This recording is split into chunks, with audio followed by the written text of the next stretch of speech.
எல்லோருக்கும் நமஸ்காரம்.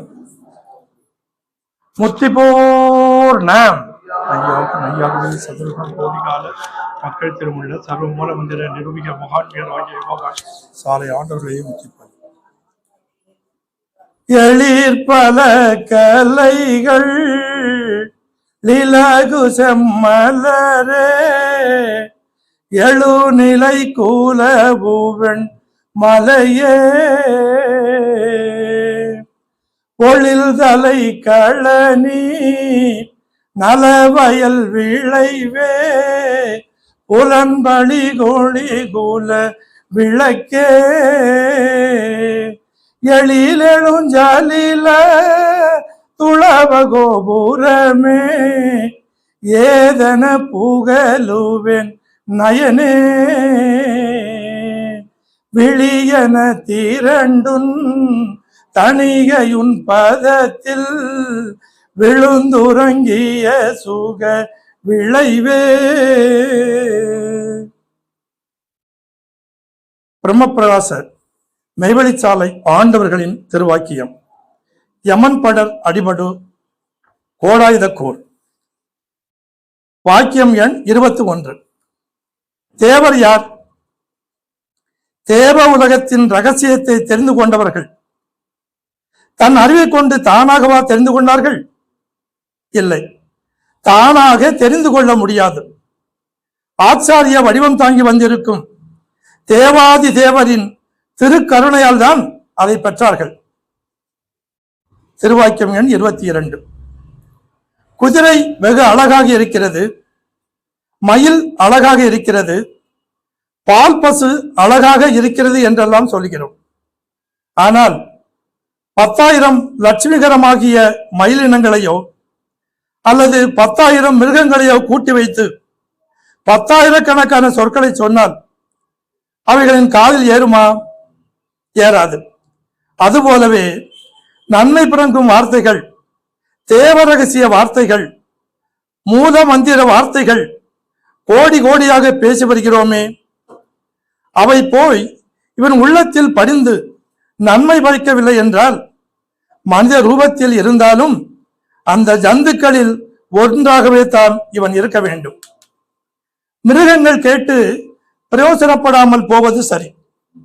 மனித உருவத்தோடு கூடிய பேய், பிசாசு, நாய், பன்றி முதலியன இருக்கின்றன என வேதம் சொல்லுகிறது. அது இந்த செயலை வைத்துத்தான் என்று இப்ப தெரிகிறது. திருவாக்கியம் எண் 23. திருநாள். நமக்கு விடிந்த நாட்கள் எல்லாம் உலகத்தவர்களுக்கும் விடிந்தன. ஆனால் அவர்களுக்கு துக்கம், துயரம், கவலைதான் விடிந்தன. இனி ஒரு நாள், அதாவது மனிதனை தேவனாக்கிய ஓர் இரவு நமக்கு பிறப்பிக்க பெற்றது. அந்த இரவில் வேதங்கள் எல்லாம் விரிக்க பெற்றது. அந்நாள் வேத சூரியன் உதித்தெழுந்த நாள், வேத ரகசியங்களை வெளியாக்கி நின்ற நாள், முன்பின் இல்லாத நாள், அஞ்சான கிழங்கை வேரோடு எடுத்து எரிந்துவிட்டு மெய்ஞான விருட்சத்தை நம் உள்ளத்தில் ஊன்றி வளர்வித்த நாள், என்றென்றைக்கும் மகிழ்ச்சியே பிறங்கும் நாள். அந்த நாள் நமக்கு படைக்க பெற்றது. அதன் நீட்சியை நாம் அறிவோம், பிறர் அறியார். அதன் துலக்கத்தை வேறு எவரும் அடையவில்லை. அந்த தேவை இரவில் நாம் பூத்தப்படாவிட்டால் நாம் மெய்ஞானிகளாக, ஜீவன் முத்தர்களாக, பிறவியின் கடல் கடந்தவர்களாக ஆகியிருக்க மாட்டோம். ஆவிடை என்னும் தேவ யோனியின் வழியாக அந்த லிங்கத்தில் பிறந்தவர்கள் நாம். சர்வ அண்டங்களும் சர்வ புவனங்களும் சர்வ நாட்களும் அந்த நாளுக்குள்ளேயே அடங்கி இருக்கின்றன. நம்மிடை ஒரு தேவன் பிறக்கப் போகின்றான் என்று தேவர்கள் எல்லாம் பேசிக்கொண்ட நாளாகும் அது. அன்று வேதங்கள் எல்லாம் நம்மை பற்றியே பேசின. 33 கோடி தேவர்களும் 48,000 ரிஷீஸ்வரர்களும் நம்மை சந்தித்து பேசிய நாள் அது. அந்த திருநாள் எப்பொழுதும் மாறப்போவதில்லை. இன்று பேசுவதும், நேற்று பேசியதும், இனி வருநாளெல்லாம் பேசுவதும் அதனுள்ளேயே அடக்கம். அதன் உயர்வு நீட்சிக்கு எல்லை காணவே முடியாது. திருநாள் திருநாள் என்று வாயில் சொல்லிக்கொண்டு லைலத்துல் கதிர், சிவராத்திரி, வைகுந்த ஏகாதசி என்று பெயர் வைத்துக் கொண்டு அந்நாட்களில் கண் விழிக்கிறார்கள், பட்டினி கிடக்கிறார்கள். பலனுண்டோ? இல்லை. பாவங்களையே திரட்டி தலையில் சுமத்திக் கொள்கிறார்கள். துக்கத்திற்குள்ளேயே மேலும் மேலும் நுழைகிறார்கள். அங்கனம் செய்து தேவர்கள் தூசிக்கக்கூடிய இரவாக அதை ஆக்கிக் கொள்கிறார்கள். இந்த இரண்டு வித திருநாளையும் முடிவு செய்பவர்கள், செய்ய அருகதை உடையவர்கள் யார்? நமது மெய்வழி சபையில் கட்டப்பெற்று வாழ்கின்ற தேவர்களாகிய நாம் தான். அந்தகார இருளிருப்பாகிய தன் உலகத்தில் அரிய சூரியன் உதயமான திருநாளை பேச யோக்கியதை உடையவர்கள் நாம் தான். தெய்வ வாக்கியம் எண் 24. மவுத்தாகிய சாவு நம் தலைமையிலே காத்துக்கொண்டே இருக்கிறது. அதை நம் வீரம் தடுக்குமா? பொருள் தடுக்குமா? உற்றார் தடுப்பாரா? பிராந்து எடுத்து செல்லும் குஞ்சு போல் விழிக்கும் அந்த காலம் வரும். அவ்வாறு யமன் கையில் பறக்க பறக்க விழிக்கவா நாம் பிறந்தோம்? சாயுங்காலம் 4 மணிக்கெல்லாம் இருட்டு வரப்போகிறது என்று நாம் ஒரு விளக்கை தேடுகிறோம். சாவாகிய ஒரு பெரும் இருட்டு வரப்போகின்றது. அதை ஒருவரும் எண்ணி பார்க்கிறார்கள் இல்லையே. ஒருவன் தனக்குத்தானே உதவி தேடிக்கொள்ள வேண்டும். தன் கையில் ஔடதம் வேண்டும். மனைவி கை நன்றாக இருந்தால் நமக்கு பிரயோஜனமா? மனைவி மக்கள் முதலிய இவர்கள் எல்லாம் நமக்கு துணை இல்லை. ஆகவே எவர் வந்து உதவ முடியாத அந்த ஆபத்து காலத்தில் யமனுடைய அந்த சந்திப்பு நேரத்தில் உதவக்கூடிய ஓர் சொந்தக்காரரை, ஓர் நேசரை அடைந்து இன்று அவரை நம்மவராக்கி கொள்ள வேண்டும் என்று சொல்லுகிறோம். எந்த ஒரு அறிவும் ஆயுதமும் எட்டி தீண்டப்படாத அந்த மகா அருந்தரத்தில் வந்து உதவுபவரை நேசித்துக் கொள்ள வேண்டும் என்கிறோம். தெய்வ திருவாக்கியம் எண் 25. நீ எவ்வளவு பணக்காரனாக இருந்தாலும் ஒரு அரைக்கால் படிக்கு மேல் சாப்பிட்டு விடுவாயா? முடியாது. ஆகவே இறைவனுடைய சொத்துக்கு காவற்காரனாகத்தான் இருக்கிறாய். உன்னிடம் யமன் வாதையை கடக்கக்கூடிய ஒரு வலிமை இருக்கிறதா? உலகத்தை கட்டி ஆளுகிறேன் என்று சொல்லி பயந்து சாகிறாய்.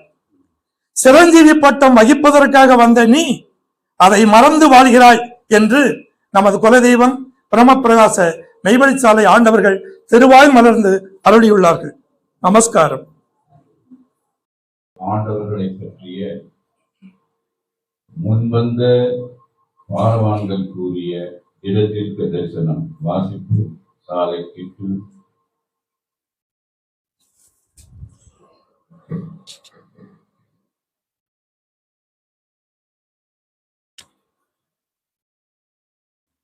ஆதியே துணை. அனைவருக்கும் நமஸ்காரம்.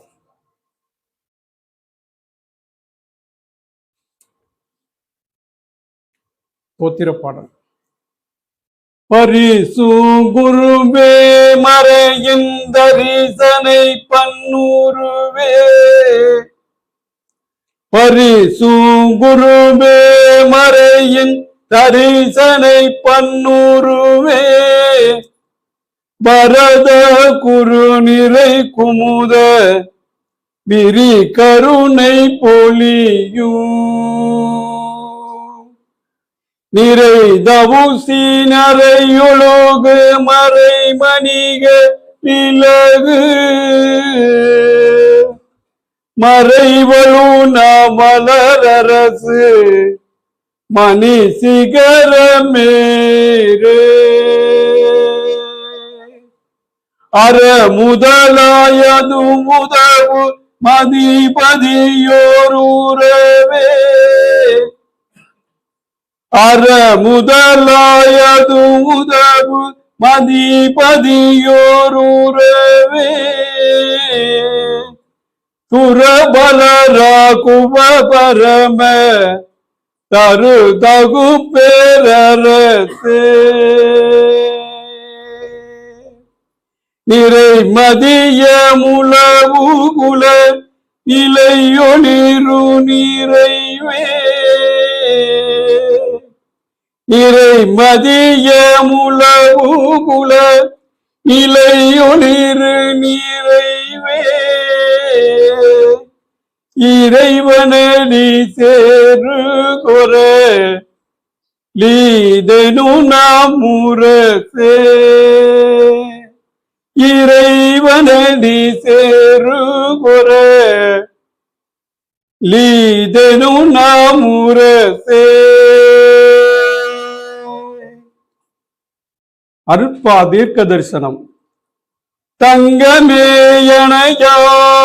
கூடி ஞான தங்கமேயனையார் கூடி ஞான சுத்த சமரச சுத்த சன்மார்க்க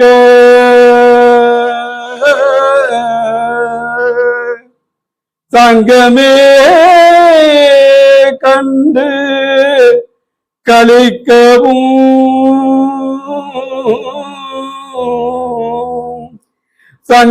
சங்கஞ்சார் திருக்கோயில் கண்டியுடன்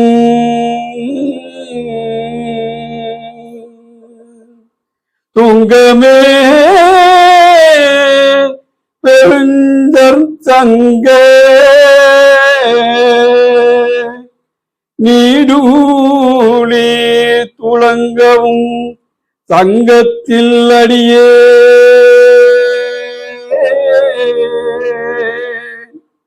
அங்கமே அங்கமே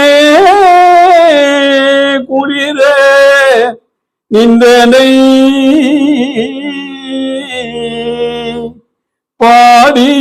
பாடியாடவும் மிச்சை காணந்தாய்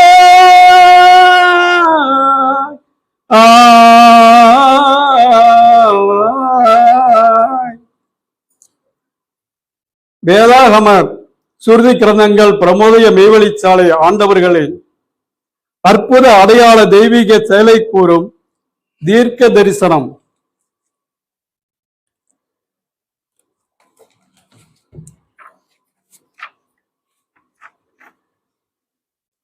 செம்பொருள் கண்ட சிபில் மாதரசிரியர் தீர்க்க தரிசனம். பரிசுத்தவான்களால் பாடப்பெற்ற இறுதி முடிவு பெரிய காலமானதை தீர்மானமாக வர்ணித்து எழுதியாகிவிட்ட செவ்வையான பாதையை புதுப்பிக்கப் பெறுகிறது. இதில் சனியுடைய காலங்களானது திரும்பி திரும்பி சுற்றி வருகின்றதில் கடைச்சனி காலம் சுற்றி வருகிறது. அந்த ஆதிகோலத்தில் இருந்து ஆரம்பித்த மகா வருஷங்கள் எல்லாம் பிரகாசம் பொருந்திய யுக வட்டத்துள் எல்லாமும் சுற்றி வருகின்றன. அவ்வாறு சுற்றானது நாளேறி வரவர மகா வருஷம் கணம் பரவி அதிகரிப்பினால் ஒரு பக்கமான பாரம் ஏறி இரு துருவங்களும் ஒரு பக்கமான தேவி ஏற்பட்டு சுற்றில் பரிசுத்தம் அதிக கனத்த பரப்பினால் மாயையில் மோதி மோதி அந்த இரும்பு மாயையானது ஜீனித்து வரவர எல்லாம் கடைசி நேரத்தில் திடீரென்று முறிந்து கெட்டு விழுவதாகி விடுகின்றது. அவ்வாறு முடிவுக்கு வரும் நாளையில் ஒரு விண்ணாம நாட்டு தேவ ஆவி தங்க சந்ததி பூமிக்கு தோற்றப்பெற்று வருகிறது. அதன் உற்பவத்தலை ஏக பத்தினித்தனத்து லூசினாவே உங்களுடைய கெப்ப வேதனையை துரிதப்படுத்துகின்ற அந்த மகா மேன்மையான ஜனனத்தை விரிவுபடுத்துங்கள். உங்களுடைய சொந்த தேவ சூரியர் தன் அரசு செலுத்துகிறவர்கள் இன்னும் அந்த குமாரராகிய இளம் பாலர் எல்லோரும் பிரியமுறும் வசீகமானவர். அவர்கள் முகத்தில் விழித்திருக்கிறவர்களுக்கு தரித்திரிய கவலையை மாற்றி செல்வங்களும் மகிழ்ச்சியும் உண்டாக்கும் திருமுகத்தினர். அதுபோலவே பெற்றோர்களின் மகிழ்ச்சியும் பெருகட்டும். அவர்களுக்கென்று தீர்மானித்த தேவ தீர்மானம் செய்து அமைக்கப்பெற்றுள்ள ராஜரீக காலங்கள் அவர்களுக்கே போய் சேரட்டும். அதோடு அவர்களை சார்ந்துள்ள சாதி மதத்தவர்கள் எல்லோருக்கும் அந்த ஆட்சியின் மகிழ்ச்சி போய் சேரட்டும். தந்தையர் காலம் வரையிலும் மறைந்து போயிருந்த நீதி, தர்மம், சன்மார்க்கம், சற்குணம், சுசீலம், புண்ணியம், சுகிர்தம் இவைகளெல்லாம் மறுமுறையும் திருப்பி கொண்டு வந்து புதுப்பித்து வெற்றியுடன் ஸ்தாபிக்கப் பெறட்டும். குற்றமே நிறைந்த இந்த உலகத்திலே இனி குற்றங்கள் ஏதென்றும் வந்து உலகத்தை மிரட்டாமல் இருக்கட்டும். அந்த குழந்தையானது தெய்வங்களுடைய வாழ்க்கையை தொடர்படியாக குறிக்கோள் வைத்து முன்னணியாக நின்று நடத்தட்டும். கடவுளர்களும் முழுமானி வீரர்களும் பார்க்கும்படியான குழந்தையை பார்க்கட்டும். குழந்தையும் அவர்களை பார்க்கட்டும். ஒருவரோடு ஒருவர் சண்டையிட்டுக் கொண்டு விபரீதம் விளைந்துள்ள சாதி மதங்களையும் ஒன்றுபட திரட்டி சமரச சாந்தி சமாதான கட்டுப்பாடான வாழ்வில் நிலைநிறுத்தி ஒரு குடும்பத்தில் இருக்கும் தந்தையைப் போல எல்லா சாதி மதத்தவர்களுக்கும் உரிய தந்தையாய் ஆள்கை செய்யட்டும்.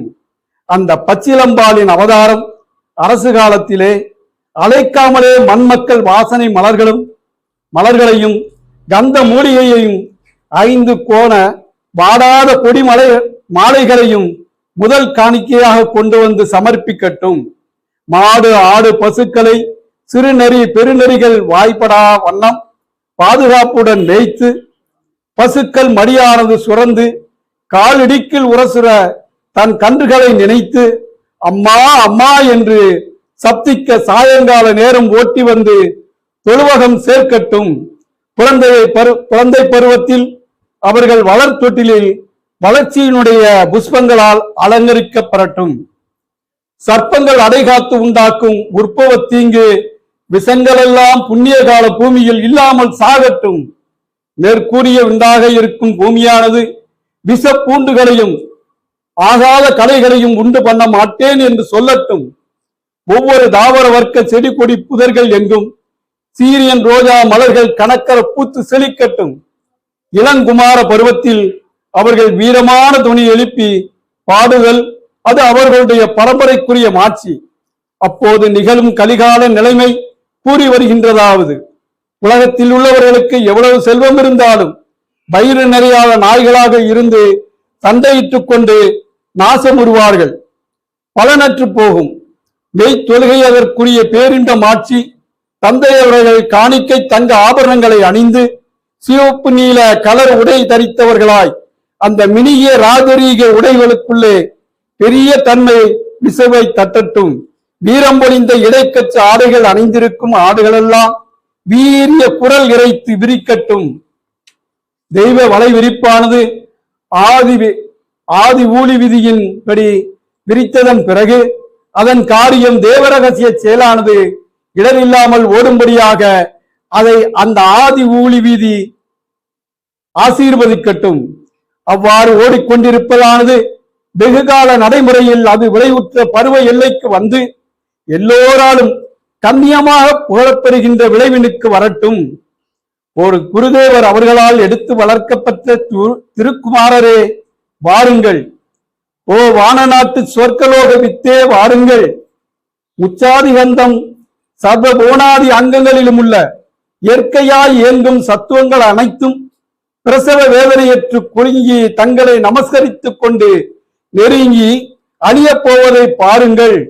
இரு துருவங்களும் அகண்ட கடலும் சிறப்போங்கி விரிந்திரான் என்ற வானமும் கனகுண்ட பூமியும் அதன் பிடிப்புகள் விட்டு நிலைமாறி குறைந்து குலுங்கி தங்களை நமஸ்கரித்துக் கொண்டு தடுமாறி விழுந்து அழியப் போகின்றதை பாருங்கள். அவைகளை பழையபடி புதுப்பித்து நிலைநிறுத்தாட்ட பாருங்கள். பின்புமாக வருகின்ற காலங்களுக்கு உரிய கூட்டங்கள் கும்பலாக தோன்றட்டும்.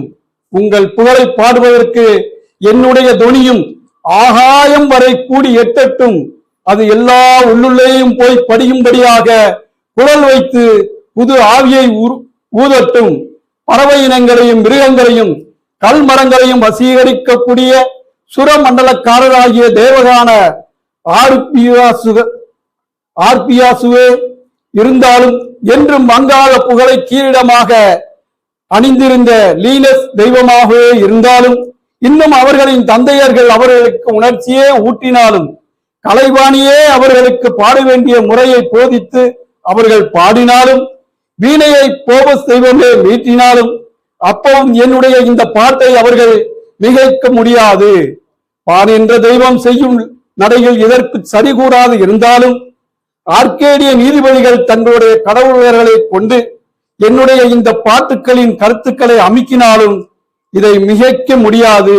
ஏ லூசினாவே, அவர்கள் உங்களை தங்களுடைய செழுமுக கண்களால் பார்க்க, நீங்களும் அவர்களை உங்களுடைய பாலர் என்று எண்ணி முத்தி முகந்த அந்த மகிழ்ச்சியானது 10 மாதம் சுமந்து பிரயோசமுற்ற பாட்டினுக்கு பலனாக உரியது. இங்கே படித்து வந்ததாவது, இந்த இளங்குழந்தையின் வயது வளர்வேறி செயல் முதிர்விளைவுற்று வந்த பருவ காலத்திலே அவர்களுடைய நெற்றி சுழித்து கோபக்குறியின் வீச்சினால் ஊழி விதி பிரளயத்தை நடத்தும் செயல் படிக்கப் பெற்றது. தங்களுடைய தீர்ப்பு பீடத்தை அணுகி வேறு ஒரு கடவுளர்களுக்கும் தேவர்களுக்கும் தங்களுக்கு முடிசூட்டி ஆசீர்வதிக்க அதிகாரம் இல்லை என்று நமது குல தெய்வம் பிரம்மபிரகாச மெய்வெளி சாலை ஆண்டவர்கள் குறித்த திட தீர்க்க தரிசனம் மீண்டும் தொடரும். அனைவருக்கும் நமஸ்காரம்.